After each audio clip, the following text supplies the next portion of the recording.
Saya membuktikan bahwa saya bisa memulai bisnis tanpa modal sedikit pun. Saya dulu ikut menjualkan produk orang, kemudian saya dapat komisi, kemudian setelah itu baru saya dapat uang.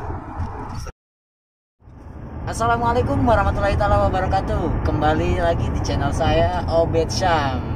Kali ini saya ditemani bersama Bapak Erwin. Beliau adalah owner dari BTM Travel dan Umroh. Dan beliau juga saat ini adalah sekjen dari organisasi yang skala nasional, yaitu Asperda Indonesia. Nah, kali ini saya akan berbincang-bincang dengan beliau bagaimana beliau bisa membesarkan usahanya. Di samping itu, beliau adalah seorang pegawai negeri sipil. Nah, tentunya menjadi penasaran untuk kita semua, apakah beliau itu lahir atau terlahir langsung di kuadran kanan, atau sama seperti orang-orang pada umumnya, banyak yang memulai usaha benar-benar dari nol atau dari zero. Nah, bagaimana? Mungkin kita tanyakan langsung nih kepada narasumber yang udah hadir. Ini kali ini saya berbeda membuat sebuah vlognya di dalam kendaraan ya, teman-teman. Oke, Pak Erwin, coba histori biografi Pak Erwin mungkin bisa ini kepada teman-teman nih. Terima kasih Bang Obed, luar biasa ini. Obed channel ini viewernya banyak gitu, jadi alhamdulillah saya senang sekali bisa diwawancara oleh kanal Bang Obed ini. Jadi saya memulai bisnis, terus terang memang saya sehari-hari sebagai abdi negara ya, ASN, yang juga mempunyai bisnis di bidang transportasi. Jadi istilah kerennya itu full time PNS, part time pengusaha gitu. Tapi itu dari sisi aktivitasnya. Kalau dari sisi penghasilannya mungkin full income pengusaha, part income ASN, kebalikannya seperti itu. Ya gitu Bang Obed. Ya, kita ingin tahu nih, Pak Erwin ini terlahir dari keluarga biasa-biasa saja atau dari kuadran kanan Pak, yang mungkin terlahir udah ada dalam golongan biru Pak? Waduh, mungkin saya bukan keluarga sultan. Saya memulai bisnis dari nol, dari betul-betul tidak pakai modal. Jadi kalau ada yang bilang bahwa untuk memulai bisnis itu harus punya modal, saya kira itu tidak seluruhnya benar gitu. Saya memulai bisnis betul-betul dari tidak punya uang sedikit pun. Tetapi ada satu hal yang menjadi modal besar bagi seorang pengusaha, yaitu itikat ya, atau niat, atau tekad untuk menjadi sukses. Nah, itu kekuatan itulah menurut saya yang menjadi modal terbesar. Jadi uang itu adalah modal kedua setelah kekuatan yang tadi saya bilang itu. Saya membuktikan bahwa saya bisa memulai bisnis tanpa modal sedikit pun. Saya dulu ikut menjualkan produk orang, kemudian saya dapat komisi, kemudian setelah itu baru saya dapat uang. Setelah itu baru kemudian usahanya menjadi tumbuh gitu. Jadi betul-betul tanpa modal gitu. Jadi kalau dibilang tadi itu memulai dari memang sudah besar, nggak ada gitu. Saya seperti kebanyakan pengusaha-pengusaha yang lain, betul-betul memulai dari nol. Oke teman-teman, tentunya sahabat muda dimanapun berada, memulai usaha itu tidak hanya muluk-muluk bermodalkan dengan uang terus ya Pak ya. Karena ada faktor-faktor lain ya, yang bisa kita mulai. Salah satunya yaitu dengan kita berani untuk mencoba menjual sesuatu, dan kita dari sesuatu yang kita jual mendapatkan selisih ya. Dari selisih itu kita tumbuh, berawal dari pertama mungkin mendapatkan database customer ya Pak, dan kita mendapatkan selisih untuk kita jadikan sebuah modal agar kita bisa mendirikan sebuah usaha. Ya. Oke. Nah, untuk perusahaan BTM Umroh Travel ini Pak berdiri pada Bapak masih bujangan atau setelah menikah Pak? BTM itu berdiri tahun 2000, memulai atau merintis itu 2009. 2009 dan pada saat itu saya belum punya badan usaha ya. 2009 itu saya masih tadi itu ngikut orang, kemudian saya menjualkan produk orang, kemudian baru setelahnya 2 tahun setelahnya baru punya badan usaha berbentuk perseroan terbatas pada tahun 2011. Saya memulai bisnis memang dari mulai tidak punya unit kendaraan, tidak punya kantor, tidak punya karyawan, sampai dengan saat ini saya alhamdulillah punya kantor, punya karyawan, dan punya kendaraan sendiri dengan apa ya, dengan income atau omset gitu yang menurut saya sih lebih dari cukup untuk ukuran saya gitu. Oke, buat teman-teman yang ingin memulai sebuah perusahaan, jangan menunggu segala sesuatunya sempurna. Ya, betul. Karena kalau kita bukan terlahir dari golongan keluarga pengusaha, Ya. keluarga orang kaya raya, tentunya kita harus mawas diri, harus tahu diri ya Pak. Apa yang disampaikan Pak Erwin tentunya menjadi motivasi buat kita semua bahwa kita memulai sebuah usaha itu dari segala keterbatasan. Karena pemahaman kita mulai menjadi seorang pengusaha itu bisa jadi diawali dengan pengusaha apa Pak kelasnya? Kalau kelas tahapan pertama itu Pak? Pengusaha kelas coro dia. Aduh, bukan kelas coro. Jadi gini, saya suka membaca kisah-kisah sukses para pengusaha besar di Indonesia. Sebut saja Mustika Ratu, bosnya Mustika Ratu. Kemudian siapa lagi yang sekarang yang beli dikenal anak singkong itu. Kemudian ada banyak yang saya baca referensinya.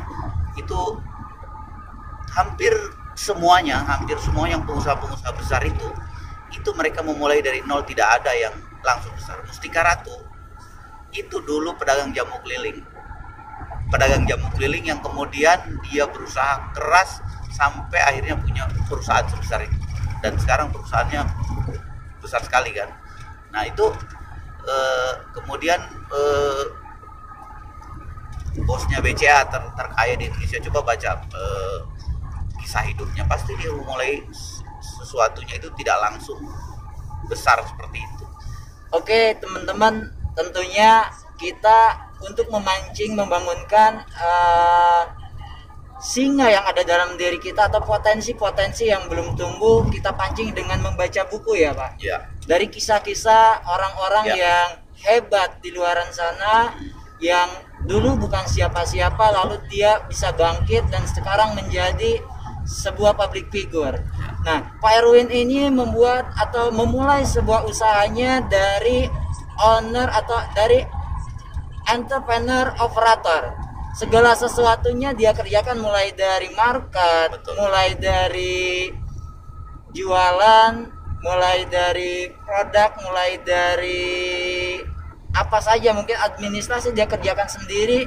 Lalu sekarang alhamdulillah seiring berjalan waktu sekarang beliau udah meng-hire karyawan-karyawan yang di luar sana mungkin banyak sekali yang mencari kerja ya Pak. Sehingga kita dapat membantu, di samping membantu, makanya sangat-sangat mulia sekali profesi sebagai entrepreneur.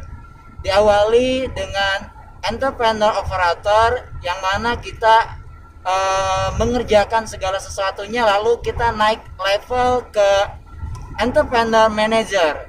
kita sudah mulai bisa mendelegasikan, mulai dari administrasi kita hire bagian administrasi, untuk hire sales atau marketing kita hire orang marketing, dan insya Allah mungkin pastinya kedepannya akan menjadi entrepreneur owner, yang mana hanya untuk memantau aja ya Pak. Ketika perusahaan yang dijalankan oleh Pak Erwin ini sudah bisa autopilot ya Pak, sistemnya berjalan. Betul.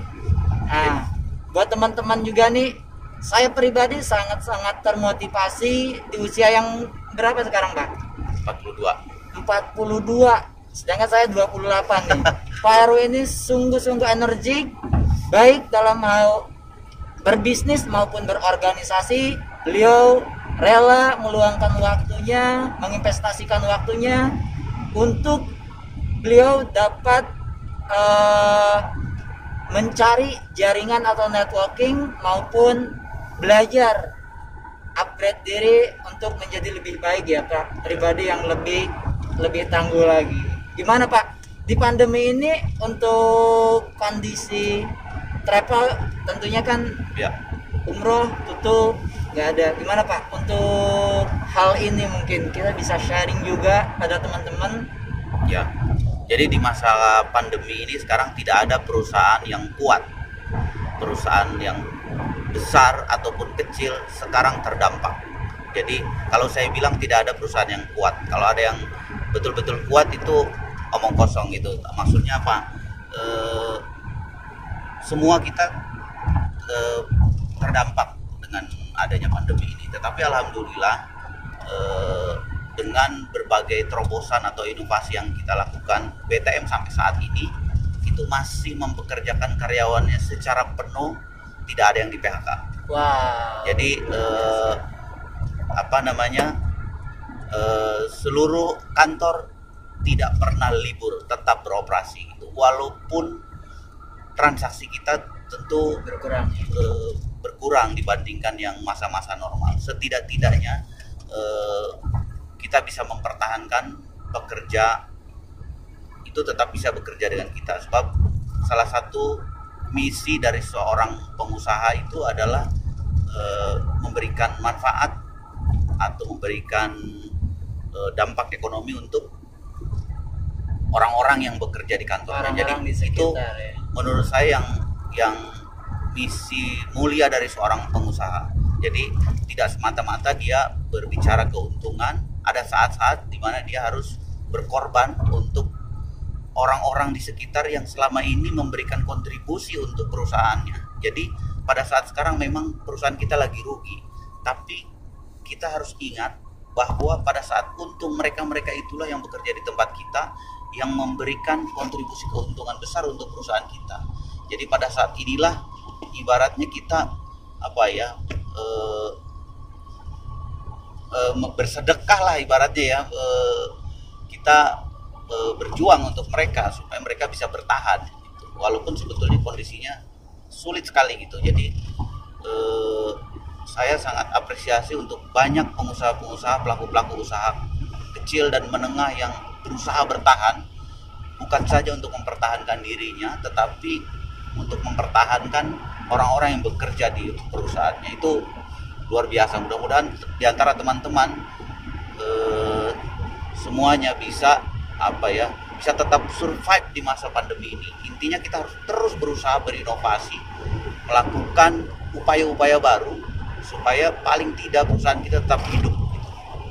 Oke, buat teman-teman semua, inilah yang dinamakan mungkin suatu alasan kita berwira swasta, enggak hanya muluk-muluk untuk memperkaya diri. Ya. Enggak hanya muluk-muluk kita memiliki keinginan untuk mengambil keuntungan semata, Ya. tapi kita hadir di tengah-tengah masyarakat ingin memberikan dampak positif, tentunya sesuai dengan akidah kita ya, kepercayaan kita di agama Muslim, yaitu khairunas anfa'um linnas, sebaik-baik manusia adalah yang bermanfaat untuk orang banyak. Tentunya filosof atau hadis inilah yang dipakai oleh Bapak Erwin untuk menjalankan atau motivasinya beliau berwira swasta. Oke. Mungkin untuk sebelum saya tutup, salam tangguh buat teman-teman yang berada di channel Obed Syam ini. Saya ingin menyampaikan satu pesan untuk teman-teman pengusaha, pelaku usaha kecil dan menengah, terutama pengusaha-pengusaha transportasi dan juga pariwisata, supaya kita tetap bisa mengeluarkan ide-ide, inovasi-inovasi apapun pada masa ini.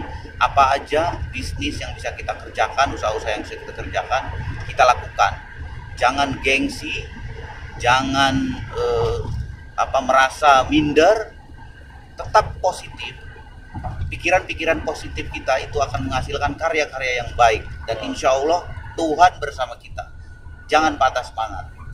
Oke, buat teman-teman semua, khususnya para pengusaha, jangan patah semangat. Tentunya teruslah energik dan optimis berkarya. Karena di masa pandemi ini bukan berarti saatnya kita untuk menunggu, tapi saatnya untuk kita upgrade diri. Banyaklah buku-buku yang harus kita baca, atau sesuatu yang kiranya pada saat kita sibuk belum ada waktu, inilah waktu yang tepat ya untuk mempersiapkan potensi-potensi baru, ilmu-ilmu baru, sehingga pada saat kita keadaan sudah normal, kita siap untuk tembur kembali. Yes. Oke, sekian video kali ini. Saya bersama owner atau founder dari BTM Tour and Travel, Bapak Erwin. Salam sukses luar biasa. Salam tangguh. Terima kasih.